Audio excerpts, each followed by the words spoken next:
तो बच्चों यहाँ पे हम question number 24 exercise 14.1 standard 10 start करते हैं। अ डाई इज थ्रोन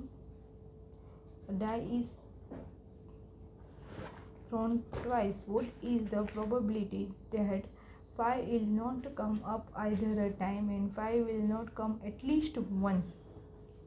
यानी कि 5 एक बार भी नहीं आएगा और 5 एटलीस्ट वंस का मतलब एक बार आ सकता है, यानी कि एक बार तो वो 5 आएगा ही, यानी कि जहाँ पे 5 नहीं, एटलीस्ट वंस का मतलब बोलते हैं कि दोनों बार 5 भी ले सकते हैं और जिसमें एक बार 5 आएगा वो सारे आउटकम्स ले लेंगे, बट जिसमें 5 नहीं आएगा वो सारे आउटकम्स हम रिमूव करेंगे।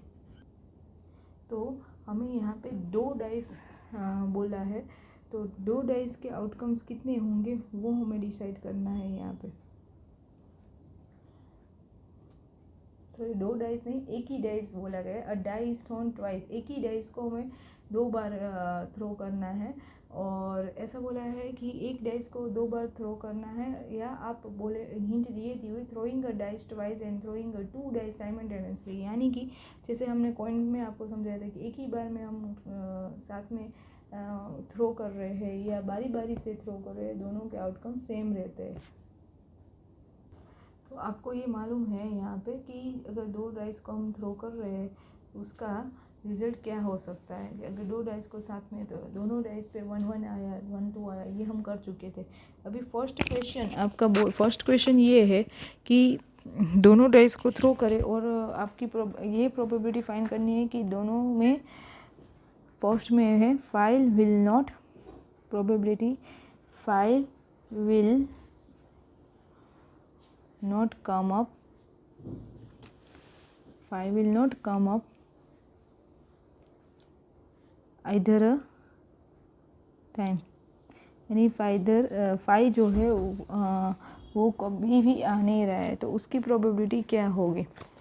5 विल नॉट कम की प्रोबेबिलिटी गिन लेते हैं। चलो बच्चों यहाँ पे जहाँ पे हम ऑरेंज मार्कर से कवर करेंगे वो 5 नहीं आ रहा है उसको काउंट करेंगे, 1 2 3 4, यहाँ पे 5 आ रहा है, 5 विल नॉट कम बोला है इसलिए ये नहीं लिखेंगे। 1 2 6 2 1 2, पहले हम कलर कर लेते हैं। 3 1 3 2 3 3 3 4 3 6 4 1 4 2 4 3 4 4 4 6 5 1 5 2, सॉरी यहाँ पे उतावड़ में हो गई मिस्टेक, यानी ये नहीं लाइन होगी। 6 1, इसमें तो सब में 5 आ रहा है इसलिए ये नहीं लेंगे। 6 3 6 4 एंड 6 6, ये सारे यानी कितने हुए 1 2 3 4 5 6 7 8 9 10 11 12 13 14 15 16 17 18 19 20 21 22 23 24 25।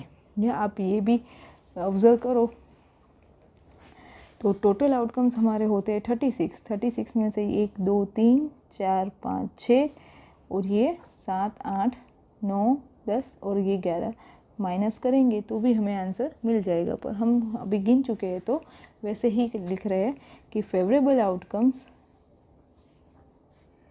5 will not come either a time, favourable outcomes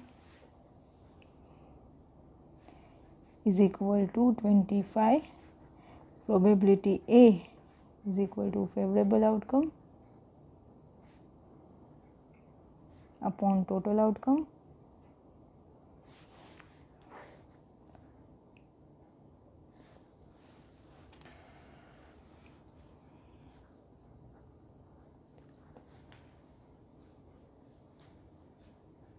तो फेवरेबल आउटकम्स हमारी होगी बच्चों, फेवरेबल आउटकम्स हमारी हुई 25/36, ये हमारा आंसर हुआ P ऑफ A का।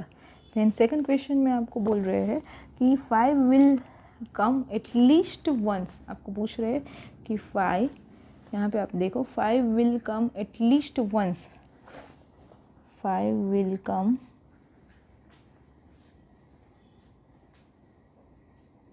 एटलीस्ट वंस का मतलब होगा कि एक बार तो आना ही चाहिए। फेवरेबल आउटकम्स हो गए इसका उल्टा, यानी 25 में 5 आ रहा था, 5 नहीं आ रहा था, अभी ये जो भी केस बचे उसमें 5 आ रहा है, यानी कि ये 11 1 2 3, ये देखो यहाँ पे 1 2 3 4 5 6 7, 8, 9, 10, 11 जो हमारे ग्रीन मार्कर से हाईलाइट हुए हैं, आराम से आपको पता चल ही जाता है, कोई ये काउंटिंग करने की ज़रूरत नहीं, ये समझने के लिए आप आराम से सोचोगे तो भी आपको ये सारी चीज़ क्लियर हो जाएगी। P of B is equal to favorable outcome upon total outcome, favourable outcome 11 और अपॉन 36। तो ये आपका आंसर हुआ। Next question.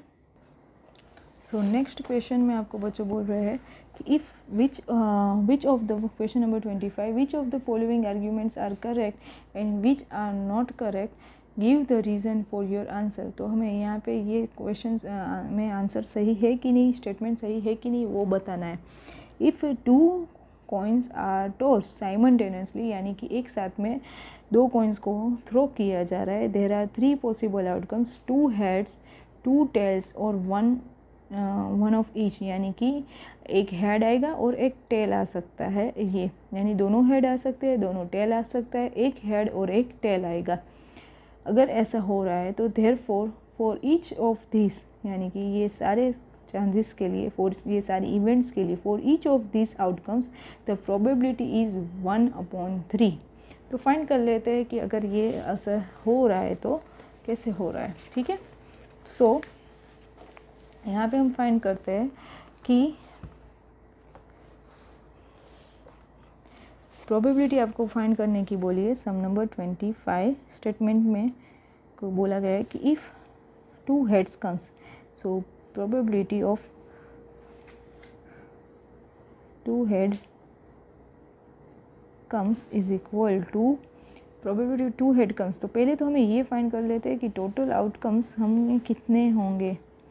अगर 2 कॉइन्स को हम थ्रो कर रहे हैं तो टोटल आउटकम्स कितने होंगे। तो यहाँ पे मैंने आपको सिखाया था कि यहाँ पे हम ऐसे भी कर सकते हैं कि एक कॉइन अगर थ्रो करे तो उसके 2 आउटकम्स मिल रहे हैं, तो उसके और आपको 2 कॉइन्स थ्रो करने का बोल रहे हैं, तो 2 2 ज़ा 4, यानी टोटल आउटकम्स 4 हो जाएंगे। यानी आपके यहाँ पे टोटल आउटकम्स 4 होने चाहिए। हेड, फिर एक बार हेड आया, एक बार टेल आया, फिर एक बार पहले टेल आया, फिर हेड आया और दोनों टेल आए। ऐसे 4 आउटकम्स आपके रेडी होते। पहले 2 बार हेड, फिर एक बार पहली बार हेड और फिर टेल।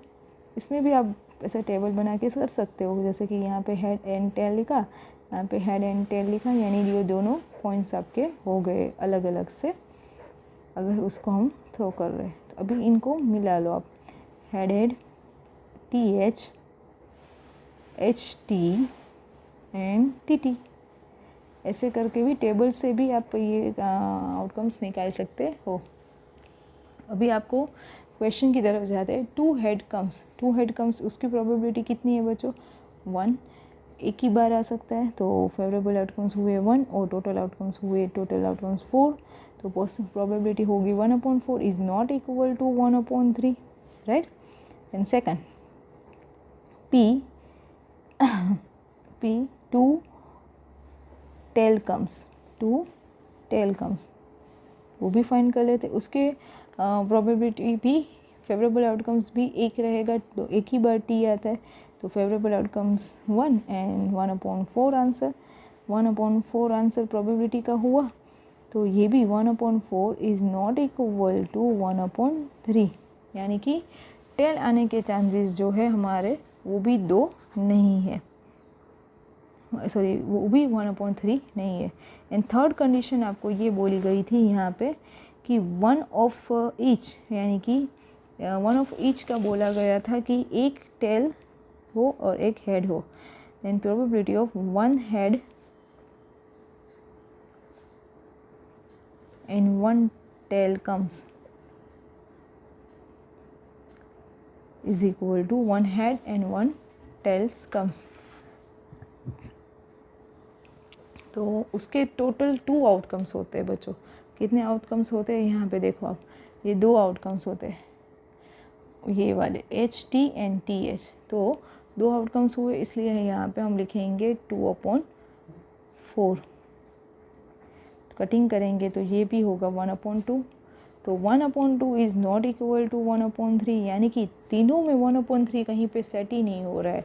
इसलिए दिस स्टेटमेंट, यहाँ पे आपको बोल रहे थे कि हेड आ रहा है, यहाँ पे आपको बोल रहे थे कि हेड आ रहा है तो उसकी 1/3, टेल आ रहा है तो उसकी 1/3, एंड 1 हेड एंड 1 टेल आ रहा है तो भी 1/3 सेट हो रहा नहीं है। So this statement is incorrect.